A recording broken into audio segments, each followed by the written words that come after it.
67 eu entrei para a faculdade e aí o movimento já estava instalado, porque a partir de 64 eu imagino que a agitação já tomasse conta um pouco das universidades. Quando eu entrei, praticamente não havia aula, era confronto com a polícia todos os dias, o que foi um período de grande vitalidade. Quando você pensa em movimento estudantil hoje, compara com o que foi, porque eu aprendi, uma menina, eu aprendi nos saguões da universidade a ler Garcia Lorca, a ler Rosa Luxemburgo, ler Trotsky, ver toda a história do cinema, porque havia uma iniciativa enorme dos estudantes no mundo da cultura. Então você não ficava só com a cultura oficial da sala de aula, mas com a cultura oficiosa que os próprios alunos, os mais experientes, transmitiam aos calouros, e era a inserção no mundo da cultura, a experiência com o mundo da cultura e a questão da politização da situação do país, né? E então, enfim, foi aquela luta que teve no início, até o momento em que a ditadura endureceu com as AI-5, era um momento lúdico da vida estudantil, quer dizer, você fazer passeata, você conversar com pessoas que até o dia anterior você não conhecia, pegar nas mãos para correr numa passeata, as palavras de ordem, as pichações, quer dizer, é tudo uma alegria libidinal, vamos dizer assim, né, que se desenvolveu muito nesse período.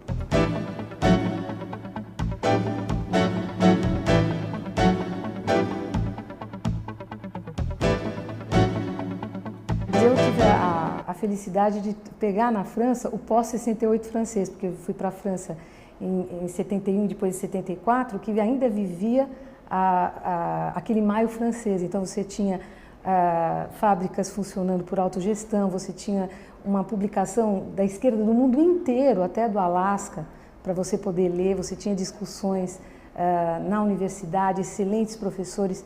Eu acho que eu fui aluna, frequentei, fiz um turismo intelectual lá, frequentei os melhores professores, o professor Claude Lefort, o professor Roland Barthes, Lacan, Foucault, enfim, Starobinsky, enfim, era uma vida cultural muito intensa, tanto na área da filosofia como das humanidades. Até hoje, que está empobrecido, que está em crise, vamos dizer assim, a filosofia no mundo, você ainda encontra na França a forma mais interessante de formação cultural e política, né? Até pelos últimos acontecimentos, a gente é capaz de notar. É o país mais resistente a esse processo de globalização econômica e de padronização da cultura.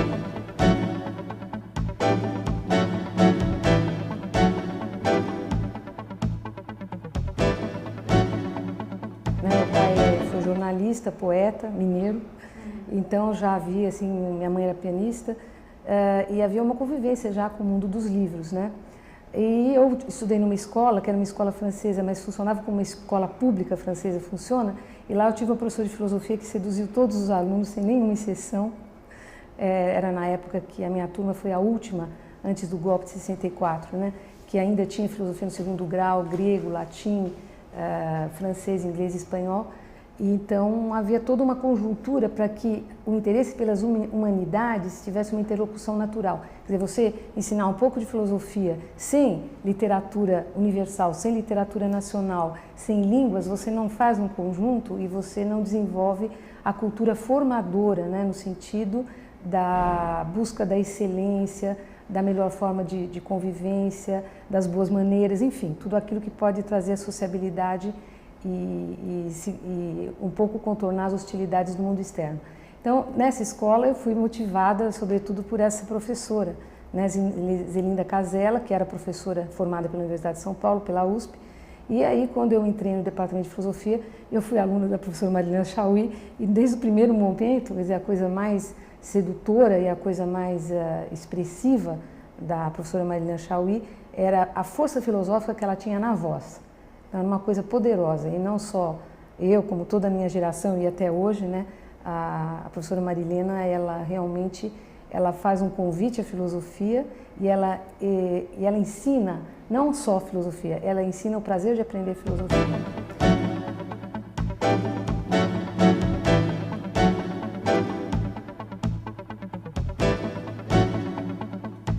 Grandes filosofias, as grandes religiões, o desenvolvimento da ciência, da etiqueta, de uma série de dispositivos para que os homens possam conviver sem se entrematarem, é uma preocupação de toda a produção cultural.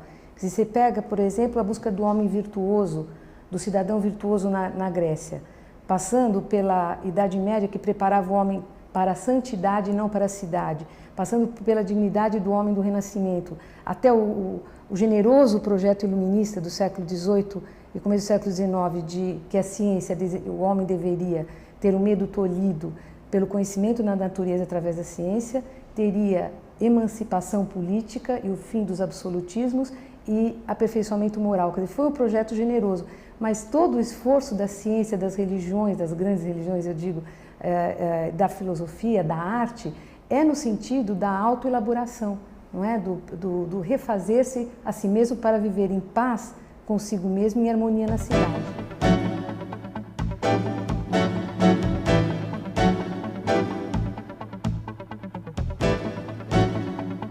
A filosofia desde sempre se confrontou com esse descompasso entre aquilo que a teoria analisa e aquilo que os homens fazem, mas há uma assimilação, um assemelhamento de uma a outra, não é? Que previne de cair no ceticismo ou no pessimismo definitivo. Por exemplo, você imagina que o apogeu da filosofia grega, ela corresponde com o declínio da democracia ateniense. Então é no apogeu da democracia grega que Sócrates é condenado à morte, não é, por um tribunal de Atenas, o homem do qual o oráculo de Delfos dissera ser o homem mais sábio daquele tempo. Então a filosofia sempre teve que confrontar com a questão do poder, não é? Porque a filosofia é uma forma de exercício da faculdade de julgar que ela não se prende a convenções, a dogmas, ao torpor dos hábitos, e ela investiga, não é? E desenvolve essa atitude que é menos sentenciosa e mais reflexiva sobre os acontecimentos. Então eu acho que há uma combinação, não é, entre aquilo que você vê acontecer e a importância da teoria como contrapartida da barbárie. Não é? Por exemplo, a República de Platão, ela não libertou uma mulher, ela não libertou um escravo, mas o fato do filósofo ter representado em ideia uma sociedade justa e de semelhantes, em que as mulheres se casavam com filósofos, se casavam com filósofos, em que não havia escravos, já é imenso, não é? Então a filosofia ela não te dá o modelo do que deve ser seguido, mas o paradigma do que deve ser pensado.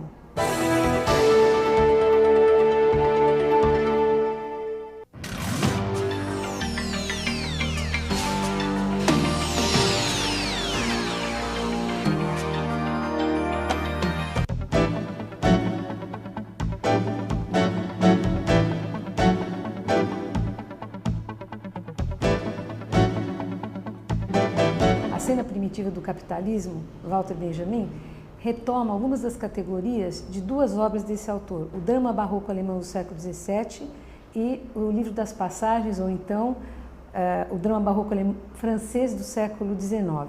Então, qual a pertinência de pensar para este filósofo do século XVII, quando ele está vivendo a plena hiperinflação alemã em 1928, que é a época em que ele redige o livro, a ascensão do nazismo, e a iminência da Segunda Guerra Mundial, qual é o sentido dele voltar para o século XVII para dramas teatrais que nunca foram encenados e que eram considerados uma literatura secundária na Universidade Alemã? É que ele encontra no século XVII analogias espantosas com o século XIX e com o nosso século, nosso próprio tempo. E entre elas é a questão da reflexão sobre o estado de exceção. Né? O que diz o estado de exceção no século XVII ou na República de Weimar, proclamada em 1919, e que faz constar na sua Constituição, é a primeira vez depois de 12 séculos de domínio da família Hohenzollern que se proclama a República, e essa República é proclamada contendo na sua Constituição, que era considerada a democracia mais perfeita que a Europa já conhecera até aquela época, consta nela o artigo 48, que é sobre o estado de exceção. Quer dizer, estava contido na própria lei a possibilidade de sair da lei. A relação que a massa, vamos dizer, para falar do século XIX e do século XX, tem com o poder e com a lei. A inaplicabilidade da lei, a lentidão na aplicação da lei, a descrença com as instituições, enfim, todo o mal-estar da civilização que eclode, não é, nesses fenômenos totalitários. Então, o drama barroco trabalha num cenário de ruínas, de cadáveres e de mortes. E o século XX trabalha com o grande capitalismo vinculado à questão do desenvolvimento da tecnologia para fins da guerra. Então, a verdade do capitalismo ou da democracia é entendida como o genocídio, né? Então, o capitalismo é moderno porque o sinônimo de modernidade é o genocídio, é a guerra mundial, é a destrutividade da ciência e da técnica.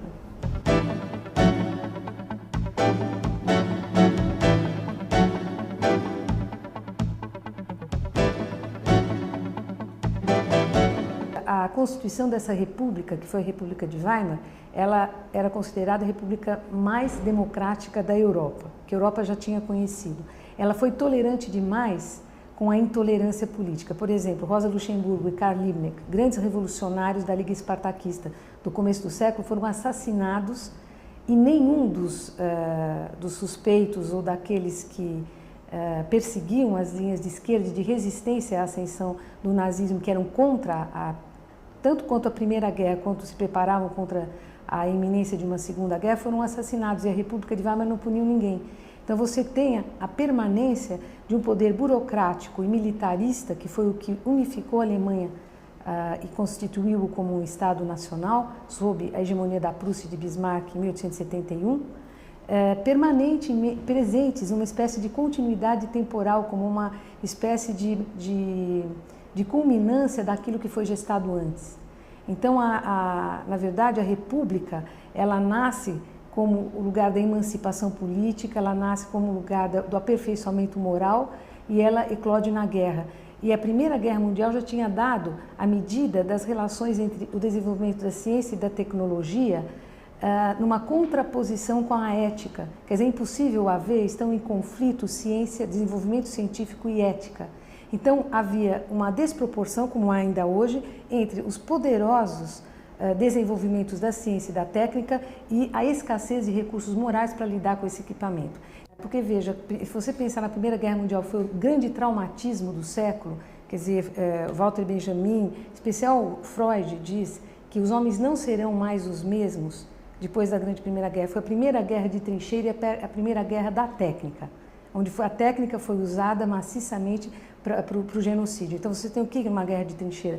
Você tem uma vala dos dois lados, onde os soldados atravessam para serem fuzilados, e o que conseguir chegar do outro lado vai poder fazer a sua chacina. Quer dizer, você tem a ideia da guerra como a luta entre o vencedor e o vencido, quer dizer, quem mata mais. E o desenvolvimento da ciência, ela se voltou inteiramente para a guerra. Houve uma associação perversa entre a ciência, que deveria aprimorar a convivência dos homens na Terra e tornar a vida mais agradável, no seu antípoda, não é? Na destruição planetária. Do ponto de vista da história da filosofia e da história da ciência, é um processo que toma corpo a partir do século XVII, século XVIII, com a filosofia iluminista, já há uma crescente cientificação, a religião é destituída em nome da ciência, e depois do século XIX, com a ideologia do progresso explícito, e depois com o pensamento de Hegel, Augusto Comte, mesmo Marx, a adoção dessa ideia de que a ciência pode resolver todos os problemas da humanidade e, finalmente, culmina na nossa época em que a ideia de felicidade é substituída pela ideia de consumo de bens materiais.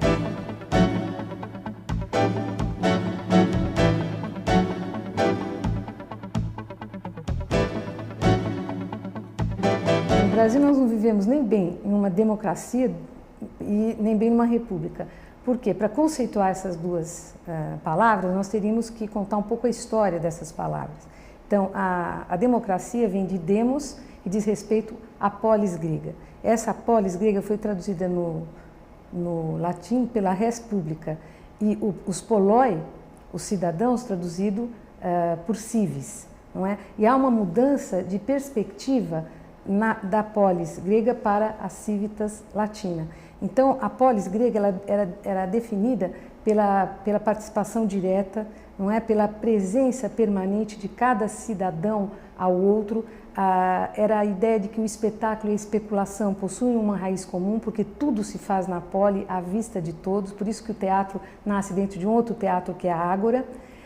Você não tem o segredo da informação e você tem a cidadania como algo que é construído pela livre circulação da palavra, que institui leis, faculta a possibilidade do exercício da lei e amplia a lei.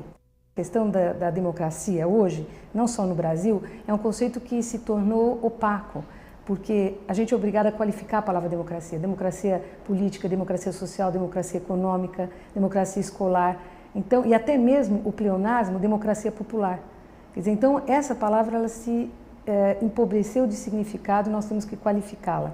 Do ponto de vista, vamos dizer, da imagem, da representação que se tem da democracia, não só no Brasil como nos outros países, há uma tendência crescente, aqui isso é mais visível, mas há uma tendência crescente à transformação da esfera pública em imagem pública. Então entra muito a questão da mídia, a construção da imagem e, portanto, a despolitização do voto.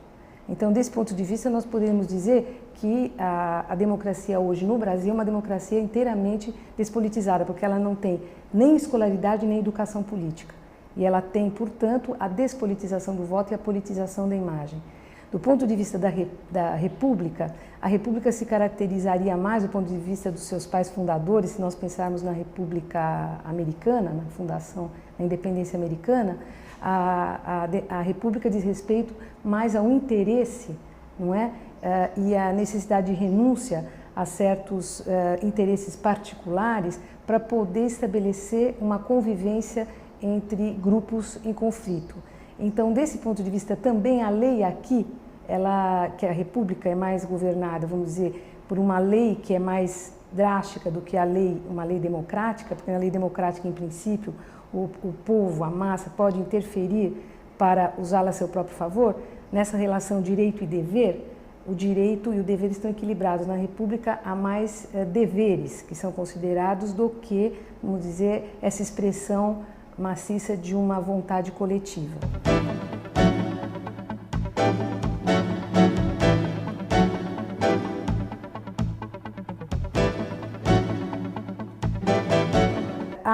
Vamos dizer, uma preparação para essa despolitização. Primeiro, despolitização significa os homens perdem aquelas categorias que os guiavam para que vivessem em comum uma vida tranquila. Então, desse ponto de vista, o abandono do ideal da contemplação substituído pelo pragmatismo. Você tem o abandono da ciência voltada para a felicidade dos homens, e ela é voltada para si mesma e na relação meios e fins, retira os fins como algo importante. Você tem o advento da ideologia da racionalidade tecnológica. Todos os problemas todas as soluções passam por soluções técnicas. Você tem aquilo que Weber chamou de desencantamento do mundo, quer dizer, a cientificação da vida. Você não fala mais, por exemplo, em natureza, você fala em ecologia, nós não falamos mais em desejo, nós falamos em sexologia, nós não falamos mais em infância, nós falamos em educação racional. Quer dizer, há todo um dispositivo técnico-científico no sentido de estabelecer a ideologia da ciência como forma única de pensar e de ser. Além disso, fazendo parte desse desencantamento do mundo, há a formalização da razão, quer dizer, tudo é gerido por uma razão abstrata, cuja culminância é o valor abstrato da mercadoria. Quer dizer, quando nós vemos se confrontando no mercado várias mercadorias, nós desconhecemos a gênese dessa mercadoria, como se fosse natural que elas estivessem lá mediando a relação entre os homens. Não há mais relação direta entre os homens, e como não há mais relação direta com o valor de uso da mercadoria, nem com o valor de troca, mas com o valor de exposição, de exibição da mercadoria, o que nós temos é a perda do sentido da vida e a perda do sentido do trabalho.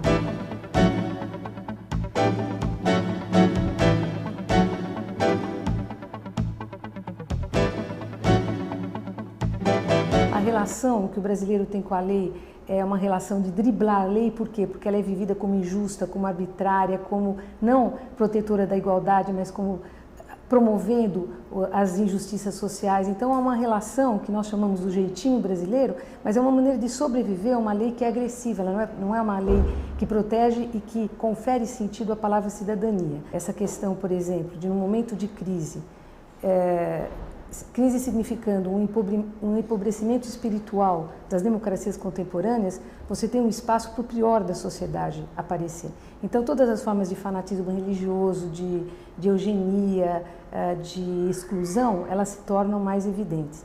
Então, há uma analogia porque a Alemanha, O Hitler, ele dá pleno emprego, ele promete pleno emprego e a indústria bélica emprega efetivamente os operários. Mas o que acontece? Acontece que enquanto as mulheres estão produzindo os obuses na indústria armamentista, os seus maridos estão indo explodir nas trincheiras da Primeira Guerra Mundial e da Segunda. Então você tem uma coisa totalmente irracional, é a eclosão do irracional. Quer dizer, quando você tem uma massa de excluídos, quer dizer, o excluído não é aquele que está fora da sociedade, ele foi posto fora da sociedade. Então, você tinha um desemprego imenso na Alemanha, você tem um desemprego crescente aqui, não é que não é mais conjuntural, mas ele será estrutural. E ele não é estrutural porque a máquina rouba o emprego do trabalhador. Ao contrário, a tecnologia, quanto mais aperfeiçoada, mais faz com que o homem trabalhe. Então, muitos trabalham, poucos trabalham muito e muitos não trabalham, estão excluídos do direito à vida. Eu nem falo dos direitos humanos porque no Brasil nenhum deles é cumprido.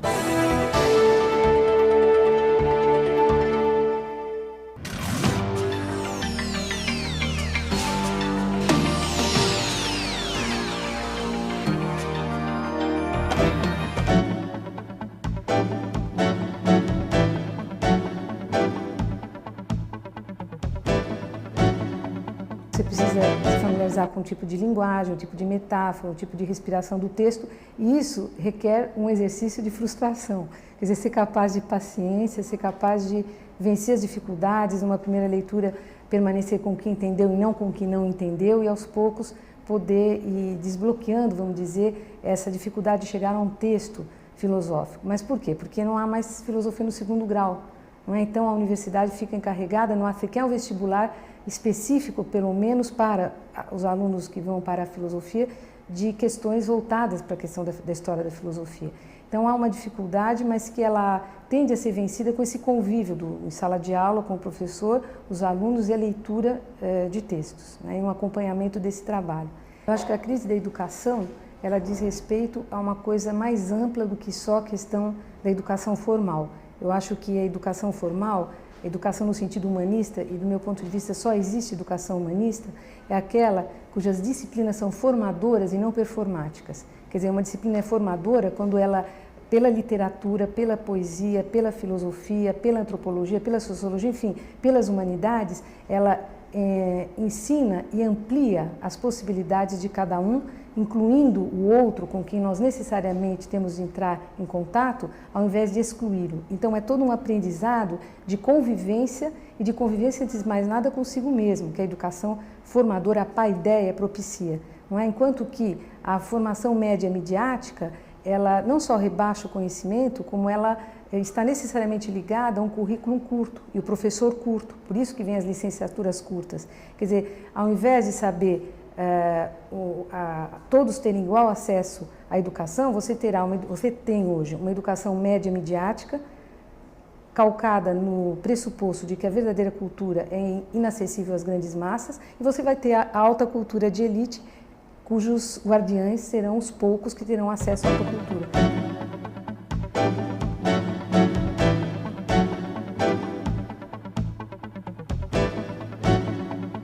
Até o golpe de 64, com as dificuldades que o país trazia consigo, você tinha uma educação pública de qualidade, né? O esforço de uma educação pública de qualidade. O que significava isso? Significava não só que a educação era predominantemente humanista, no caso nós ainda estávamos ligados mais à tradição francesa do que qualquer outra tradição, então você tinha a tradição, e a USP, no caso, ela foi fundada por uma missão francesa, em 1936. Então você teve um contato permanente com aqueles valores humanistas fundadores que visavam o quê? O homem completo, o homem integral, o homem com conhecimentos de tudo aquilo que pode auxiliar a se desenvolver depois autodidatamente na vida também. Então você tinha o ensino da filosofia, o ensino das literaturas, não era só a literatura brasileira, a literatura universal. Você tinha uma sensibilização para a poesia, você decorava poesias, porque como você faz para aprender uma língua e usar o máximo de vocabulário? É decorando os seus clássicos, não é? A visão tradicional da escola pública.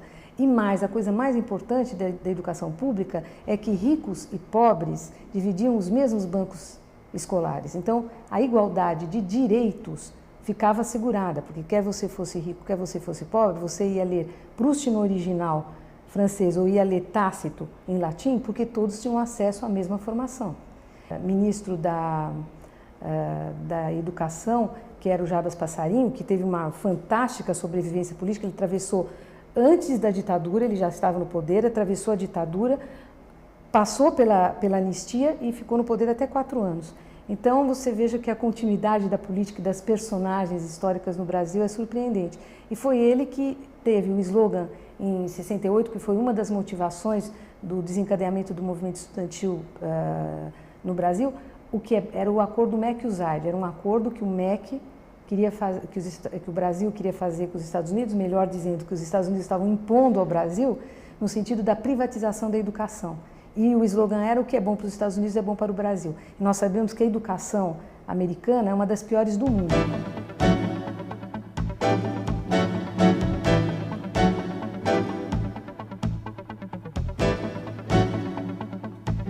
A Primeira Guerra Mundial e o final do século XIX, por isso Walter Benjamin se relaciona tanto com a poesia de Baudelaire no século XIX, que é o advento da sociedade de massa. E até hoje nós estamos nos perguntando o que é uma massa. A massa ela é diferente de uma classe social, porque uma classe social ela se unifica por um interesse comum. A massa é atomizada, ela não tem interesse nenhum comum. A massa é despersonalizada, a massa é uniforme, a massa é padronizada. Então, existe pelas mídias uma padronização do pensamento também. Se você imaginar que a televisão ela usa no máximo um vocabulário de 300 palavras, e o decálogo do jornalismo prevê que uma matéria de jornal ela deve ser concebida para um leitor cuja idade média deve ser de 10 anos, então você vê o quanto você subestima e você embrutece as capacidades de pensamento dos estudantes e da criança em idade de formação. Eu acho que a televisão, as revistas, a internet, enfim, todos esses recursos deveriam desenvolver-se no sentido de acrescentar facilidades ao árduo trabalho do ensino. Agora, a internet não conseguirá resolver os problemas da educação, que a educação não conseguiu resolver sem a internet. Não é? Se você imaginar a educação à distância, por exemplo, se a educação já em sala de aula ela é complicada, você imagina a distância, como é que vai ser música, como é que o músico vai aprender de um maestro, como é que pega um instrumento, como é que vai ser a dança, enfim. Você tem uma grande confusão no momento com relação a essas mídias, ou essas mídias, para usar a maneira como se fala hoje, mas está indecidido ainda, não é? Que responsabilidade essas mídias terão a favor da educação. No momento elas são inteiramente conflitantes com qualquer ideia de educação ou de informação.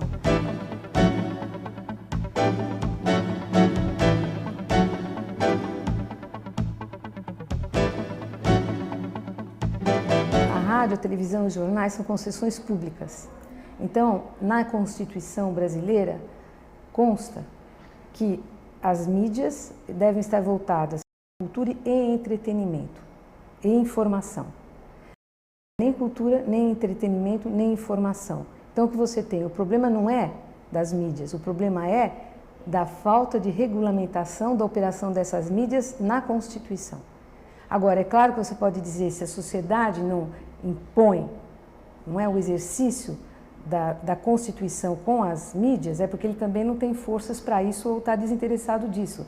Então, todas as concessões públicas operam como se fossem apropriações privadas desses meios de comunicação. A quantidade de publicidade é absolutamente psicotizante, a corte de programas, o corte de programas, a TV Cultura em São Paulo, a TV Educativa no Rio, eu não sei a de vocês aqui como funciona, agora a publicidade entrou sob pressão, no sentido em que não havia verbas, mas na verdade é uma porcentagem tão ínfima do que se mantém para um programa de alta cultura, e você tem publicidade igual a todos os canais, porque no fundo o que você tem era a concorrência da TV Cultura, no caso, com as outras emissoras. Então agora ela tem um nível vai cada vez mais aumentar o número de publicidade, que já está aumentando sensivelmente, e os programas educativos você interrompe uma ópera no meio, porque você vai entrar com a publicidade. Né? Então você tem uma distorção que é de nascimento, porque, vamos dizer, os governantes brasileiros e o povo não têm uma consciência do que é um meio de comunicação de massa. Não é? E então você tem programas de baixíssima qualidade Isso no mundo inteiro, mas no Brasil é mais evidente. Quer dizer, no Brasil nada é obsceno, porque tudo é obsceno.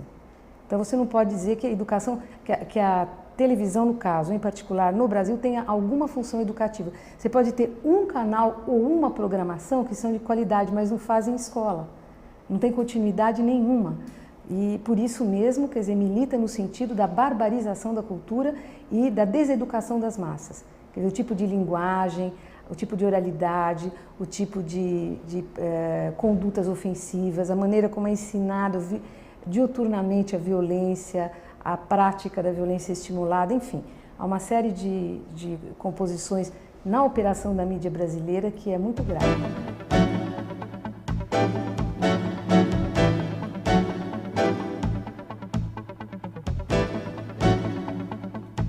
Você tem um momento de suspense, vamos dizer assim, entre o que virá a ser, quer dizer, está um momento ainda de vazio conceitual para pensar o que é a sociedade hoje. Nós estamos vivendo um momento de dessocialização da sociedade. Então, quais são as normas que regrarão a convivência dos homens num espaço público ou privado? Um momento de transição na educação, nós não sabemos mais como educar as massas, se é possível fazê-lo e como fazê-lo. Eu acho que está tudo em suspenso ainda para acontecer. O desmantelamento do leste europeu e a globalização são um fenômeno que tem uma raiz comum, que é a violência com que o capital teve que reorganizar a sua forma de acúmulo, de acréscimo e de perpetuação. Então, o desmantelamento do leste e a globalização, onde não havia socialismo, são o mesmo fenômeno, quer dizer, a força do capitalismo em retirar direito dos trabalhadores para se superacumular. E você tem já alguns sinais de que uma oposição aqui e lá começa a nascer, porque vamos dizer assim, um arrastão norte-americano do jeito que nós estamos vivendo, quer dizer, uma americanização dos comportamentos no pior sentido da palavra, não é? A forma da exportação da violência, a submissão do país a tecnologias, a não cuidado mínimo com os seus trabalhadores, com o seu mercado interno. Quer dizer, há uma série de problemas que já estão sendo questionados.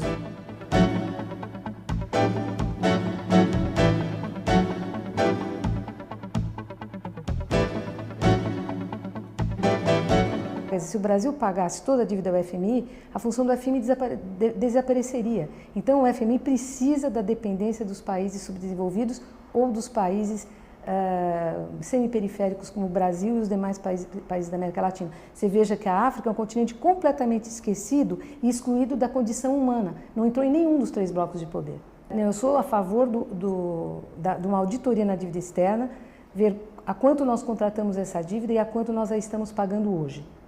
E a partir daí tirar a conclusão de como fazer para pagar, se é para pagar e em que condições fazer, no sentido de ser favorável à inclusão e à diminuição da injustiça social no Brasil e a forma da política que é de uma submissão total à segurança do capital estrangeiro no Brasil e totalmente indiferente à segurança do cidadão brasileiro.